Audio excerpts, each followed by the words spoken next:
Beera kun namni baay'een bitaa galee bifaan naniisa adda baasuus yoo wallaalee osoo argan boolla baduu jajjabeessa jiraatullee namni baay'een si arrabsa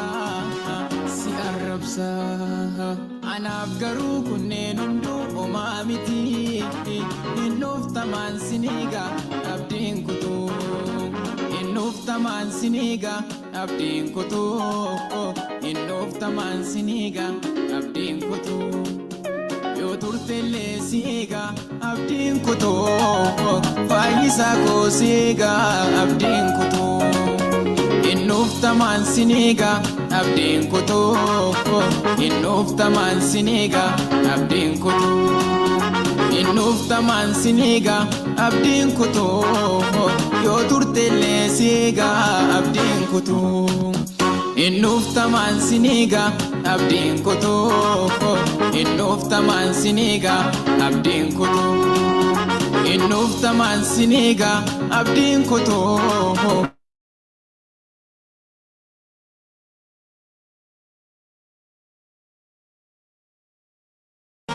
Kenigna abdiin kunuu rakkannullee seegna abdiin kunuu hormaatamnu seegna abdiin kunuu.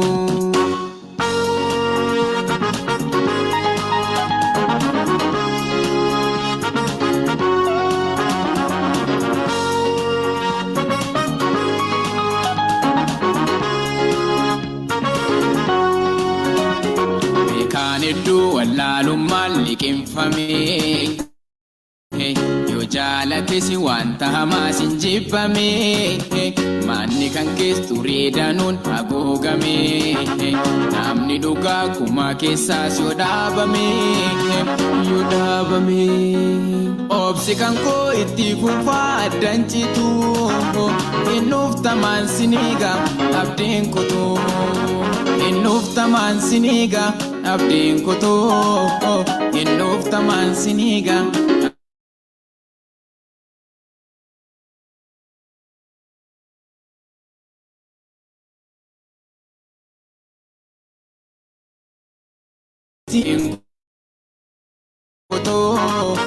hinnuuftamaan siniiga abdiin kutuu hinnuuftamaan siniiga abdiin kutuu yoo turtellee siiga abdiin kutuu hinnuuftamaan siniiga abdiin kutuu hinnuuftamaan siniiga abdiin kutuu hinnuuftamaan siniiga abdiin kutuu beellama keeniiga abdiin kutuu beellama keeniigna abdiin kunuu guyyaa kan keeniigna abdiin kunuu rakkannullee seegna abdiin kunuu hormaatamnu seegna abdiin kunuu.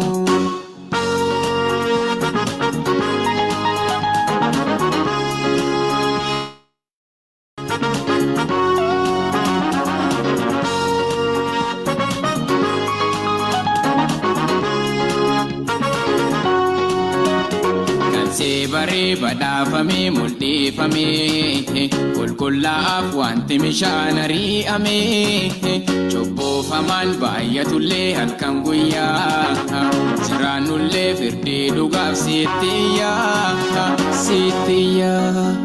turee eegaa ciniinnadhee waan ati gootu hinnuuftamaan siniiga abdiin kutuu hinnuuftamaan siniiga abdiin kutuu hinnuuftamaan siniiga abdiin kutuu.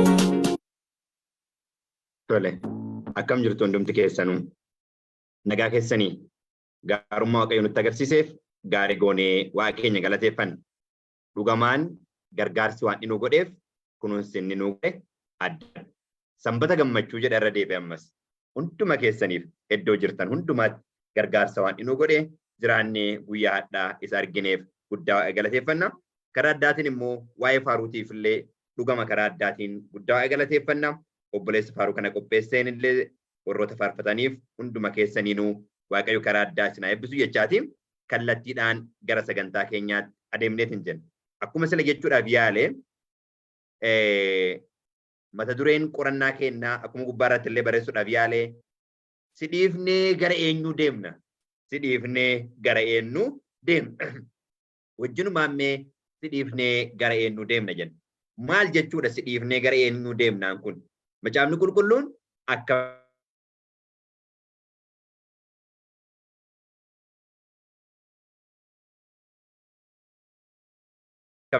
nu manatti kadhata godhanneerraa ufi fudhannaa sanbataa qorannaa macaafa qulqulluu wajjinumaan godhanneetiin jenna.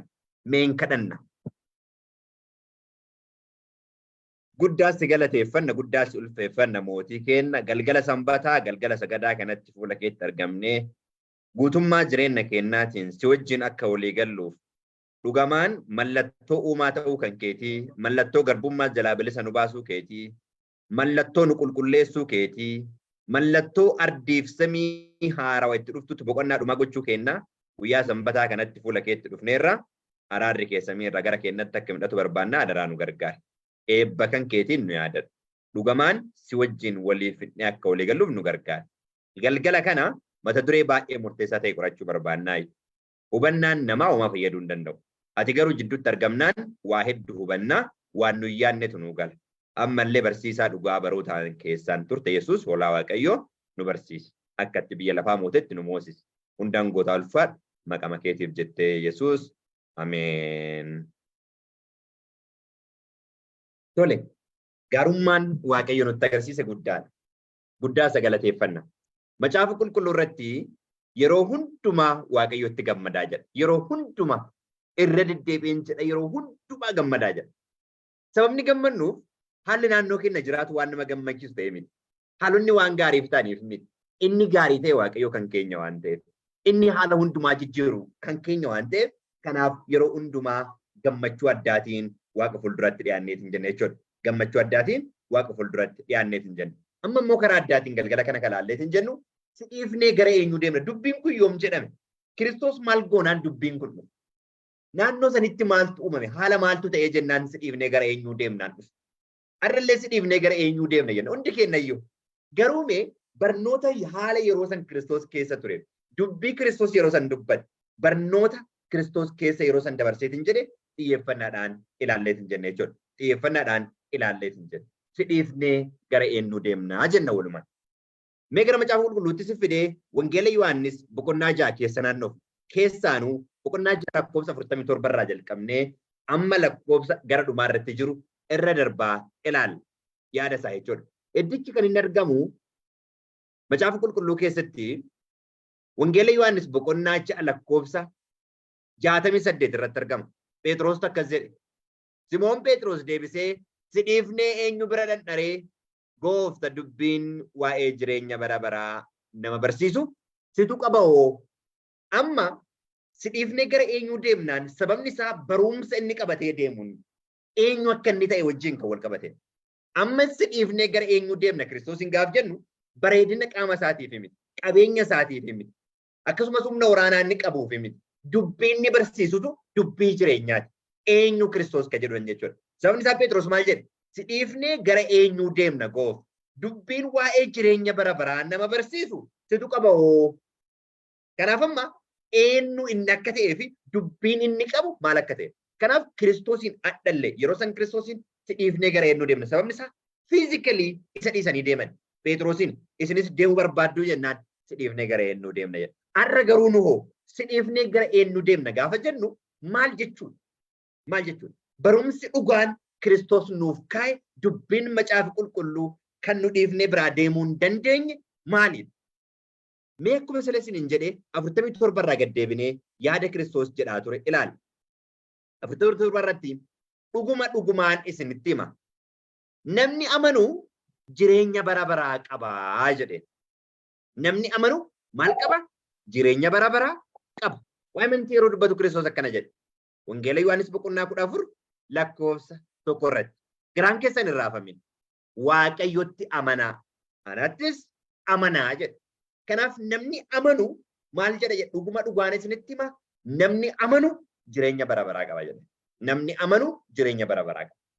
Amma akka turruuf akka hin turre kan nu taasisu, akka deemnuuf akka dhaabannu kan nu taasisu amanuu keenya. Maal amanna? Akkas jedhe Kiristoos. Namni amanu jireenya bara baraa qaba jedheen. Maalitti immoo amanna jennee gaafa gaafannu Kiristoos anattis amanaa, abbaa koottis amanaa, waaqayyoottis amanaa jedha. Wangeelii Yohaannis boqonnaa 17 irratti himatu jireenya bara baraa maal jedha asirratti? Jireenya bara baraa qaba jedha. Waa'ee jireenya baraa kallattiidha yeroo dubbatu waaqayyo tokkicha isa dhugaa isa argite gooftaa Kiristoos hin beekuun jireenya bara baraati jedha. Jireenya bara baraa. Kanaaf namni amanu jireenya bara baraa qaba. Maal amanna? Kiristoos maal jedhe? Anatti amanaa, abbaa koottis amanaa jedha. Jireenya bara baraa kan jedhu mootu waaqayyo tokkicha isa dhugaa isa argite gooftaa Kiristoos hin beekuun jireenya bara baraati jedha. Eenyutu jedhe? Kiristoostu jedhe. Interesting. Amma dubbiin jiru Kiristoos wajjin dubbiin ni barsiisu barnoota amma inni barsiisudha. Amma ana buddeenni jireenyaa jedha. Ana buddeenni jireenyaa jedha. Kitaaba Patriarch and the Prophet jedhu irratti he is the rock and the living water at the same time jedha. Dhagaan jiraataan dhagaan Israa'eloota geggeessaa ture. Bishaan dhagicha keessaa burqaa tures Kiristoosiin akka ta'eetiin jedha. Hafuura Kiristoos akka ta'e dhagichi keessaa burqaa ture. Tokkoffaa Qorontos boqonnaa 10 lakkoofsa 4 irraa argachuu dandeessu. Kanaaf ana buddeenni jireenyaa. Abaabiliin keessan lafa onaatti nyaata mannaa jedhamu nyaatan haa ta'u malee hin du'an. Sababni isaan nyaatichi waan garaa nama quubsuu fi gaafii isaan gaafataniif deebii kennu qofatu. Jireenyi bara baraa Kiristoos Yesuus ture kan isaan nyaachuun isaan irra ture. Nyaatanii tu'an buddeenni waaqarraa gadi bu'u garuu akkas miti. Namni isa nyaatu hundu eenyudha buddeenni waaqarraa gadi bu'u? Yesuus Kiristoos. Eenyurraa gadi bu'e? Abbaarraa gadi bu'e. Waaqarraa gadi bu'e. Samiirraa gadi bu'e. Eenyudha? Kiristoos Yesuus. Buddeenni waaqarraa gadi bu'u garuu akkas miti. Namni isa nyaatu hin du'u. Ani buddeenicha jiraataa isa waaqarraa gadi bu'eedha. Eenyullee buddeena kanatti yoo nyaate bara baraan hin jiraatu.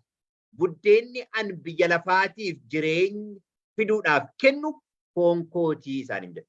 Amma namni jireenya jiraachuudhaaf kan nyaatuu qabu Kiristoos Yesuus mataa isaati. Dubbii isaati.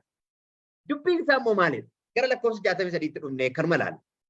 Namni ana nyaatudha Kiristoos kan jira. Dubbii koo namni nyaatu maal qaba? Jireenya bara baraa qaba. Jireenya bara baraa qabaadha Kiristoos kan inni jedhamu. Jireenya bara baraa qaba. Interesting. Amma namni jireenya bara baraa qabaachuudhaaf dubbii kana nyaachuu qaba. Macaafni qulqulluun akkana jedha.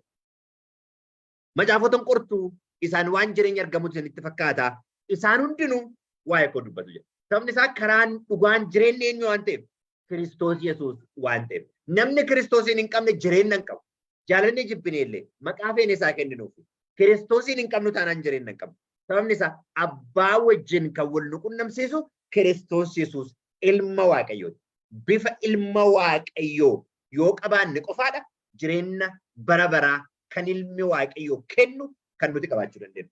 Sababni isaa bifa waaqa jiraataa kan ta'e gara lafaatti kan dhufe dhalate dhala namaatiif karaa fayyinaa akka ta'e Kiristoos Yesuus ilma Waaqayyoo jedhama. Ilma Waaqayyoo jedhama. Ilma ofii tokkocha kennuudhaan dhala namaatiif jireenya kenne.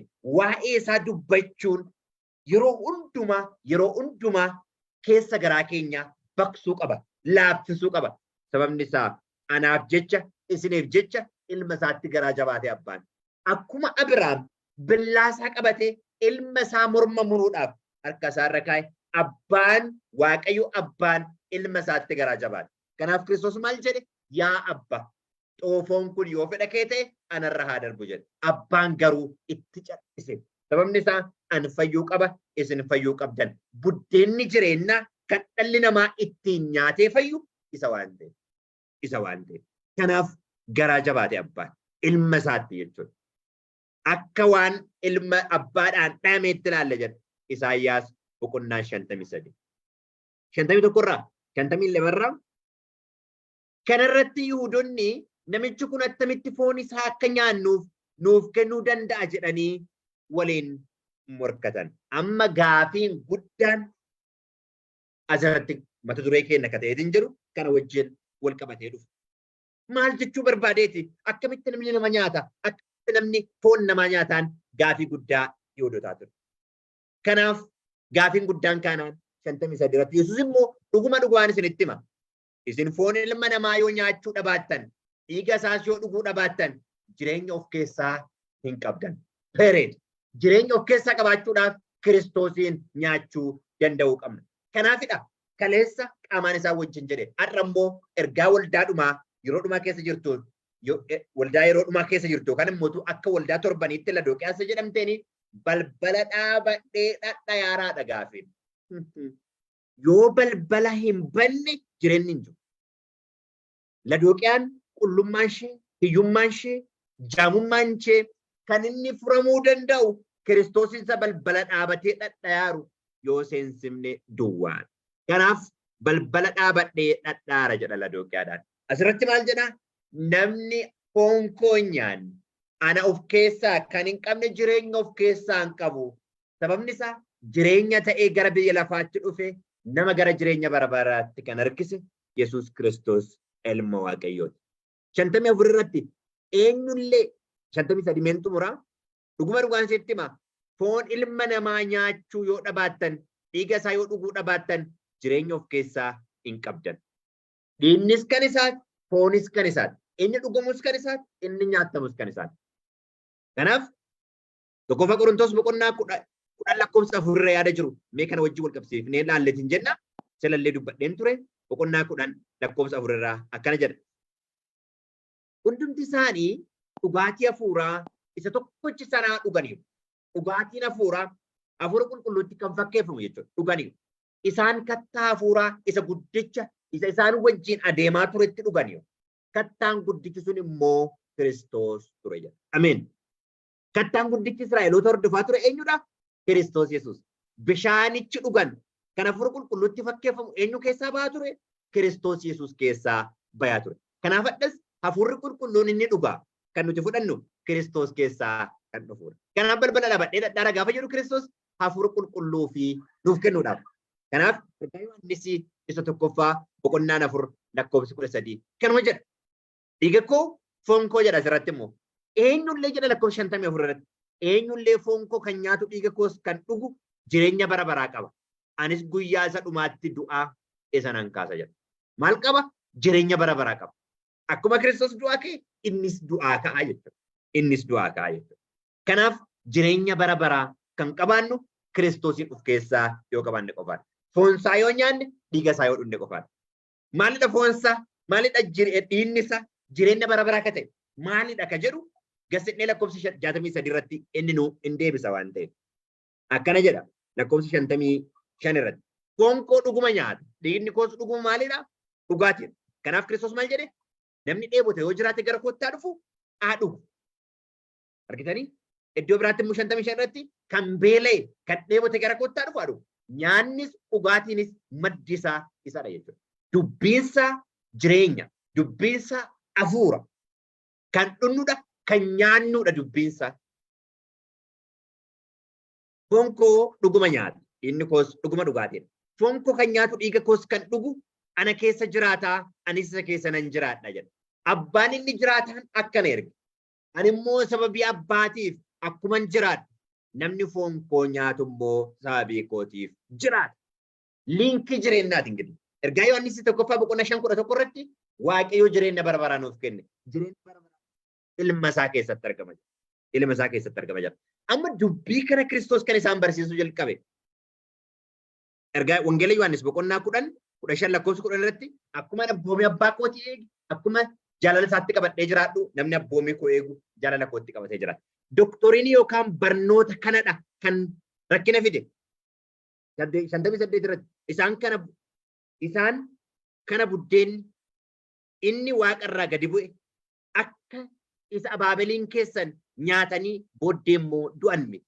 Buddeena kana kan nyaatu bara baraan jiraata jedha.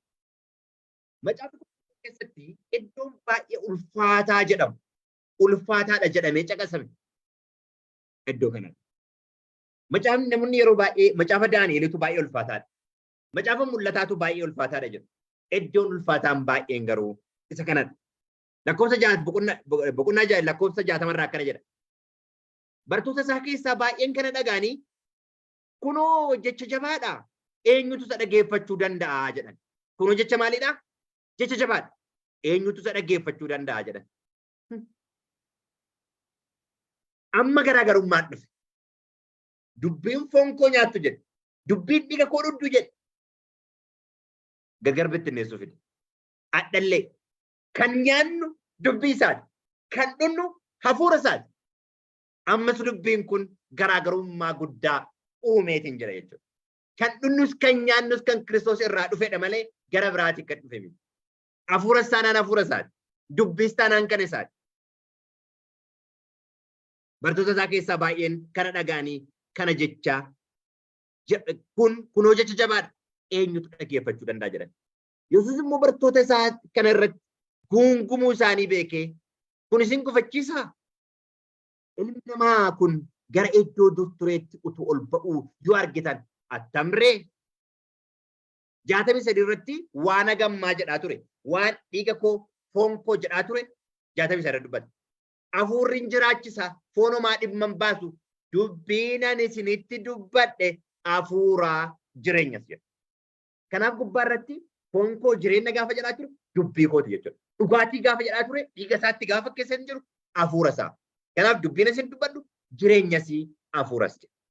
Namni dheebote gara koottaa dhufu haa dhugu yeroo jedhu Wangeela Yohaannis boqonnaa 7 lakkoofsa 37-38 irratti 39 irratti ispeeshaalii kan dubbatu isuma kanaadha jechuudha. Isuma kanaadha. Maal jedhaa? Namni anatti amanu akkasuma haa godhu. Maal jedheeti? Namni dheebote yoo jiraate gara koo haa dhufu haa dhugu. Namni anatti amanu akkasuma haa godhu. Macaafni akkuma dubbate yaa'an bishaan jiraataa garaa isaa keessaa burqa jedha. Inni dubbii kana waa'ee hafuura qulqulluu isa warri isatti amanan fudhachuuf jiranii dubbate. Inni iddoo ulfinaatti ol hin fudhatamin hafuura qulqulluun amma iyyuu hin kennamne. 39 kana bal'innaan yeroo biraatti deebina. Ulfina ol fudhatamuu isaatiif kennama hafuura qulqulluutiif maaltu ol qabsiisa? Yeroo biraatti deebina.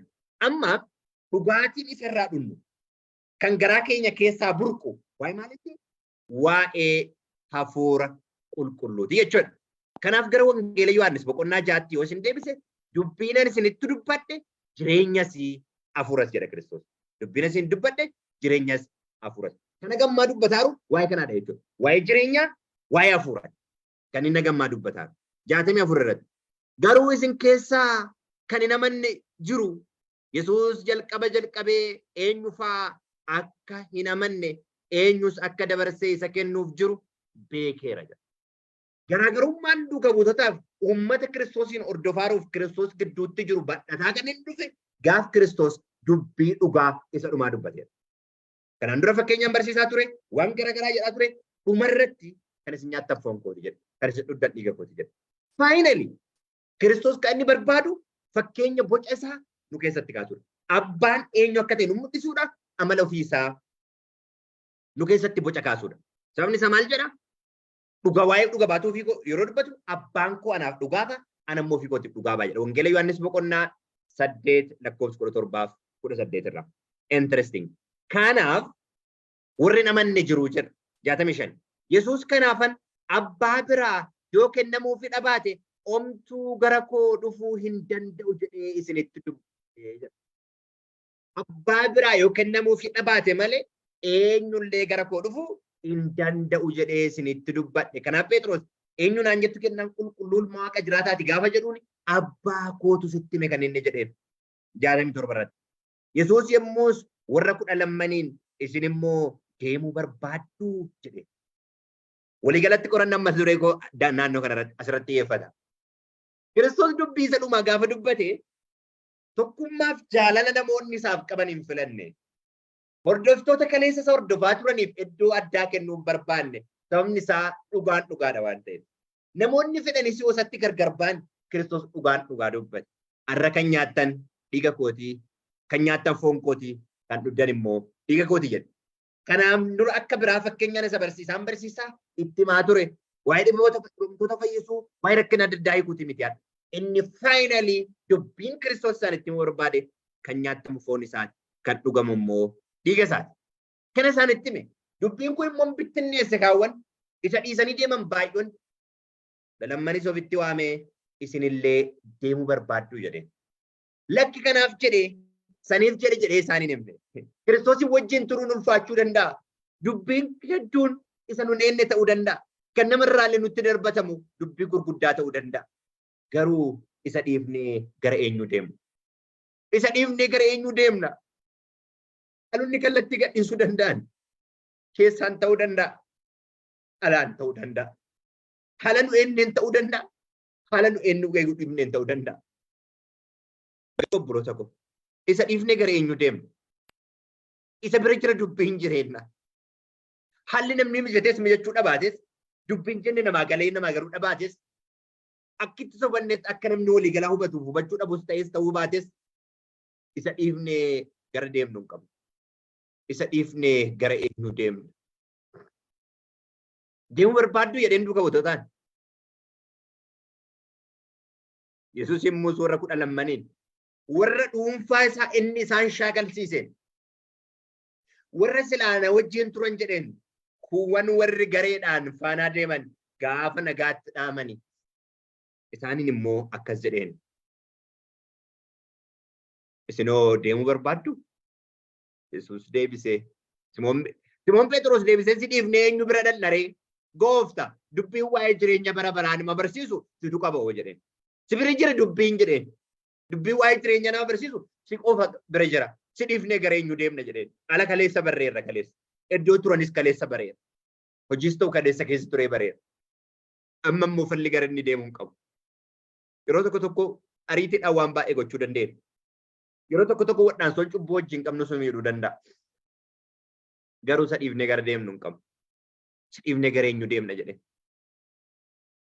69 irratti hundi isaanii walii galanii nu isa tokkocha nu Waaqayyo akkati taate amanneerra beekneerras jedhanii. Akka hin deemne kan isaan dhoogge eenyu akka inni ta'e barani. Arras Kiristoosiin biraa akka hin deemne kan godhu bifa isaa miti. Qabeenyaa miti humna waraanaa maal jedhamu miti akkuma sila jedhu. Eenyu akka inni ta'e barreera. Eenyu akka inni ta'e barreera. Yeroo tokko wangeela Yohaannis boqonnaa 9 asumaan isin affeera. Nama jaamaa seenaan isaa jijjiirame. Sababa inni Kiristoostu na fayyisa jedheef tokkummaa mana sagadaa keessaa baasan. Maatiin isaas isa gane. Eenyutu fayyisa jennaan maatiin sun hin beeknu jedhan. Sababni isaa tokkummaa keessaa ba'uun barbaanne waan ta'eef. Guutummaa macaafichaati wangeela Yohaannis boqonnaa 9 isin affeera. Dhumarratti dhugaa dubbadhu namichi kun cubbamaa akka ta'e nu beennaa jedhanii. Ani akka cubbamaa ta'e hin beeku jedheen. Kaleessa jaamaa ture har'a garuu hojii koo argeera kana duwwaa hin beeka jedheen. Eenyudha Kiristoos isiniin? Seenaan Kiristoosii wajjin qabdan jira. Seenaan Kiristoosii wajjin qabnu jira. Isatu nu hidha obboloota koo. Isatu isarraa akka hin deemne nu godha. Dubbii namaa taanaan isa bira turuun hin danda'amu. Zakkiyoos Kiristoosin arguudhaaf dharraa guddaa qaba ture. Cubbamaadha beekamaadha. Namni quba qabee waan hedduutti mul'isa. Gaaf tokko Kiristoosin arguu barbaade. Waa hedduutu isa dhogga jira akka inni Kiristoosin hin jaanne argineef. Tokkoffaa umrii hojjaa isaati gabaabaadha. Akka Kiristoos namoota akka Yihuudaatu jira dhedheeroon isa yeroo jira dubbisuu dandeettan umrii hojjaa Yihuudaa baay'ee dheeraadha. Kan akka Phexroosii dhedheeroodha isaan. Zakkiyoos garuu gabaabaa ture. Gara isaatti dhiyaachuu hin dandeenye tokko. Lammaffaa hojii isaa ture hojii isaa qaraxxuudha. Namarraa maallaqa guura waan ta'eef namni ofitti san dhiyeessu. Tuqaan sadaffaan baay'ina namootaati. Baay'inni namootaa hojjaansaa hojiin inni hojjetu immoo walitti makamanii Zakkiyoos akka gara Kiristoos hin dhandhe dhooggan. Kana booda fiigee muka kore filannoon inni qabu Kiristoosin arguu qofa waan ta'eef. Arras yeroo baay'ee namoonni Kiristoositti akkuma barraa'ettis argina gaafa jennu gaafa jedhamu gaafa namoonni akkas jedhanii dhiibbaatu baay'ata. Dhiibbatu baay'ata. Waaqayyo nu gargaaru. Nama sarguu barbaade inni dhiisee bira darbu waan ta'eef. Barreerra jedhanii barreerra Kiristoosin galanni Waaqa haa ga'u. Ija keenya karaa dubbii isaa sanuu baneef eenyu akka ta'e barreera. Inni qulqulluu ilma Waaqa jiraataati. Dhuguma ilma Waaqa jiraataati. Soba miti maqaa fudhate miti kana jedhame miti dhuguma ilma Waaqa jiraataati. Waaqayyo dhuguma tokkocha ilma isaa naa kenna. Jaalalli kanadha. Nu isa qulqulluu tokkocha Waaqayyo akkati taate barreerra beekneerra jedha. Yesuus immoo an 12 keessaa fo'adheera miti isaan keessaa tokko garuu seexana isaaniin jedhe. Kanaan waa'ee Yihuudaa ilma Simoon dubbate. Kanaaf warroota filaman kana keessa jira seexannis. Dheerinaan kan kana sanuu isatti siqee deemu. Irras Yihuudoonni jiru laata? adda baafnee barreerra qulqulluu ilma waaqa jiraataa akkasi taate dubbiin jiru dubbii isaanii dheera. Kanaaf nus isa biratti hidhamnee isa biraa gara sochoonu hin qabnu. Gara eenyuu deemna ree? Obsinee eegganna, turree eegganna. Sababni isaa dubbiin waa'ee jireenya bara baraa nama barsiisu. Isa bira jira. Eebbifamaa. Sanbata gammachuu ammallee si dhiifnee gara eenyuu deemna? Ati tokkicha Waaqayyoo isa qulqulluu. We are believed and sure that you are Christ, the Son of the living God. Jedha Ingiliz.